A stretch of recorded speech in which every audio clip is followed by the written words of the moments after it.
Welcome to my YouTube channel.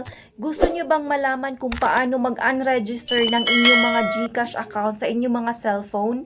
At kung sakali man na magpapalit kayo ng bagong cellphone, ay mabubuksan niyo pa rin ang inyong mga GCash account? So kung gusto niyong malaman kung paano ito gawin, sundan niyo lang po ang video na ito. Pindutin ang inyong mga GCash account. Pindutin ang profile. I-click nyo po ang settings. I-click nyo po ang account secure.